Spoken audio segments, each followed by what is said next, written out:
I believe it's really important that Kingsbury can put the type of exciting offense because, I mean, if the Cardinals had no patience with their last coach, I mean, I would say it's unrealistic that they'd fire him after a season, but to say that he's going to be 3 seasons in the league, and when you are coming from college football, it's important that your fan base sees why they hired you.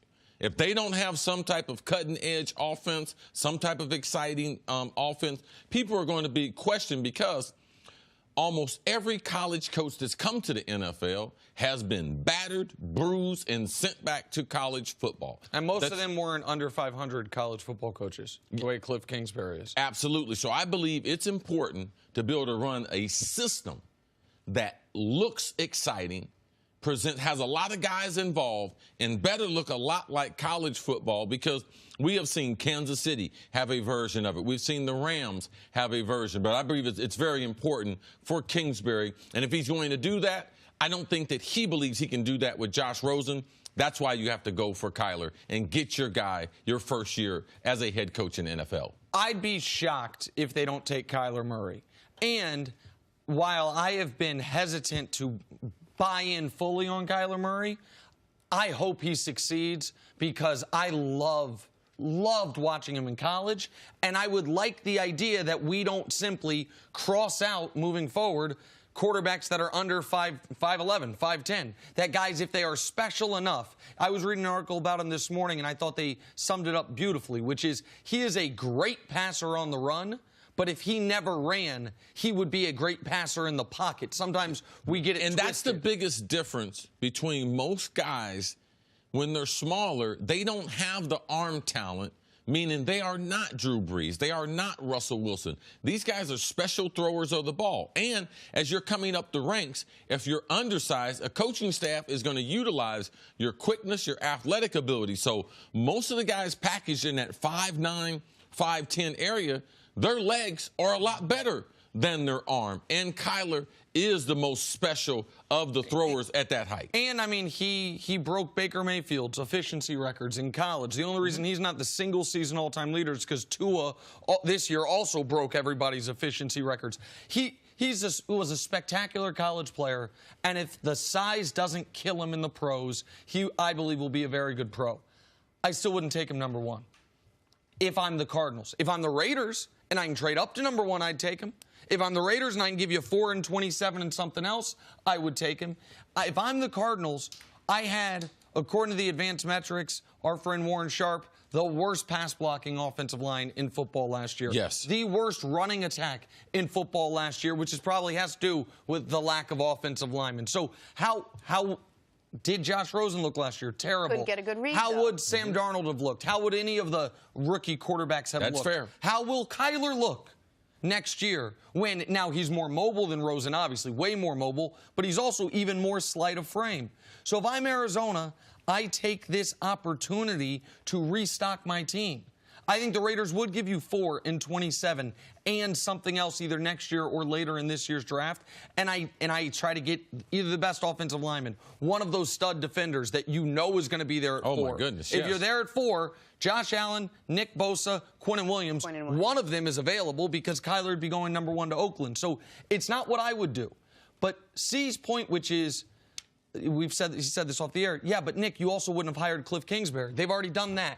Once you've already done that, I understand you got to support him. You're going to continue with the decision flow. And the decision flow for them has been hire Cliff Kingsbury so he can pick his quarterback and bring an air raid-ish offense to the NFL. That's why I would be very surprised, despite the dropping odds, if Kyler isn't the number 1 pick. But if he isn't the number 1 pick, could you see him plummet in the draft? Where do you think he would go? This is the thing. I don't think he will plummet. I think that he's generated enough interest, and his film is so solid. People are excited about the brand of football he can potentially play. I think seeing Lamar Jackson be successful last year in Baltimore, a version of him. Kyler, I believe, is a better football player, and his skills transfer better because he's such a better thrower of the football. But no, I don't see him plummeting down. No, if you look at the draft, let's look at the Raiders at number 4. I wouldn't even be surprised if the Buccaneers, Jameis is in the last year.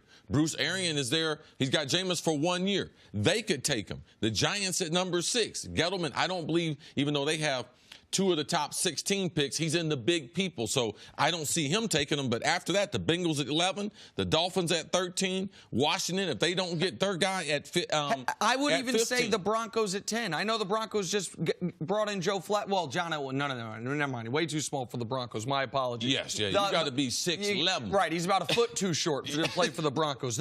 I know the Jags think we've got a better quarterback now than Blake Bortles, but teams that you think aren't in the market for a quarterback, if a guy that they thought was going to go number 1 is all of a sudden available to them, they could change their philosophy. So I don't think he'll plummet. I think there are certain teams that, because of his size, would be weary of spending a first-round pick on him or spending any pick on him if they believe he's simply too small. But I don't think there's any scenario where Kyler is not taken in the top half of the first round. Isn't this normal? Like a couple hours before the draft, you start hearing absolutely. weird stories. Oh, now suddenly we don't want him. We do. Guys go up and down the draft. I mean, this is all part of what happens on draft day. It is part of it. They're in the best position to be able to say, you know something, we have not made up our mind. I thought they should have gave Josh Rosen a little more love as if we are going to keep him. And I do believe it's on the board right now that Steve Keim and the Bidwell, Steve Keim is their general manager there, that they could decide to go with Josh Rosen, because if they do decide to go with Josh Rosen, trade back in the draft, I believe that they're going to generate some, let's be patient. Let's watch this. Kyler, I believe wherever he goes, and especially if he's the first pick, there is tremendous pressure on him and that coaching staff to see the type of results that we saw in Baker Mayfield last year. The reason I think Kyler should not be nervous today is if the Cardinals stay at 1, it's to take him. And if a team trades with them to move to 1, it's to take him. The scenario of the Cardinals staying at 1 so they can draft one of these defensive players and not help Josh Rosen out, not get an offensive lineman in the first round somewhere, I just don't. That, to me, is the least likely scenario. If the Cardinals stay there, it's because they want him. And if a team trades with them, it's because they want him. Kyler, I believe, is going number 1 through some method this evening. We just don't quite know to whom. Well, this is the thing about the Giants. The Giants, they realize they have to get a quarterback. Daniel Jones, who is he? And he is a guy that's in a system, and he's just one of the best teachers of football in David Cutcliffe. Cutcliffe is the one who taught Peyton Manning a lot of the things. He is Peyton Manning's personal quarterback coach, spends a lot of time with him. So he runs a system that is NFL friendly, has a lot of NFL type level throws, secondary, underneath, trying to pull a guy over the top. So he's been reading defenses. I believe he's very, very smart. He has a lot of the things that you want. There's a chart for Bill Parcells. There's certain things that he wants in a quarterback. Start a certain number of games, completions, how many wins. Is he a senior? Did he graduate? 3-year starter, win 30 games, or just start 30 games. He checks all of them except for his touchdown interception ratio. So he checks all the Parcells boxes. Right. Now, they throw the ball in college football a lot more. So some of Parcells' things, I believe, are very, very effective. But I believe that right now we're going to get guys like Kyler, like Haskins, where they only played 1 year, and they still can be stars. So they won't ever be able to fill out that 100%. But I believe that he checks a lot of the boxes, and I believe that his overall football IQ, how he's been taught football, even though it's been at Duke, I believe that the NFL respects it, and that's what they've seen in the workouts, and that's why he's rising up the charts. The Giants need a quarterback, and if they think this kid's the best quarterback, then of course they should take him at 6 and not wait till 17. But if they think this kid's the best quarterback, they watch different college football than I did. Here's what Daniel Jones has going for him. He's 6'5", he's 220 pounds, and he has the same coach as Peyton Manning. And Eli, by the way, at Ole Miss. Sure. The same coach with Eli at Ole Miss. To me, that's where it ends. He was great in that bowl game against that football juggernaut known as Temple. Prior to that, his last year of college football, he had thrown for 2,200 yards, 17 touchdowns, and completed 59% of his passes. To me, he is this year's Josh Allen, which is a guy that while I'm watching him or Josh Allen didn't watch much at Wyoming. While you watch clips of him or read, you're like, wait, what? Some people think he's the best guy. SB Nation's Bill Connolly did a great write-up of all 22 draftable quarterbacks. And it's according to all the advanced metrics, right? So you're talking about their efficiency, their yards per attempt, their adjusted net yards per attempt, their rating, things like that. 22 quarterbacks. Daniel Jones was 22nd in efficiency, 22nd in yards per attempt, 21st in adjusted net yards per attempt, and 20th in rating. In the last decade, we have not seen a single college football quarterback improve their college yards per attempt in the pros. They all go down because they're inflated. Kyler's is 11.5. Haskins is 9. No one in the NFL is much over 8. For his career, is 6.4. Like, there is no example of this guy's college career turning into a star. So I don't get it. There's inexact science, and people are wrong on quarterbacks, but based on what he did at Duke, there's no precedent for this guy being a first-round pick, much less the 6th pick to the Giants. David Cutcliffe, who was both Peyton and Eli's coach, also said Daniel Jones thinks like Peyton and mentally tough like Eli. Didn't say anything about his throwing, but when you get compared to guys like those, I could understand why people would think, well, this guy must have something. Yeah, this is the thing, too. Every draft is a prospect. And a lot of NFL scouts and their coaching staff believe, if I get this kid, I can add something to it. Does he have some of the tangibles? Arm strength. Yes. Is he a big guy? Yes. Is he smart? Yes. Cutcliffe also said he's a great leader. So in doing this and trying to evaluate, there is no science to it. But does he have certain traits? And I believe that they have witnessed those traits, and that's why he has gone up the board. A lot of these teams believe in what they have in the coaching room to build. The coaching is superior in the NFL.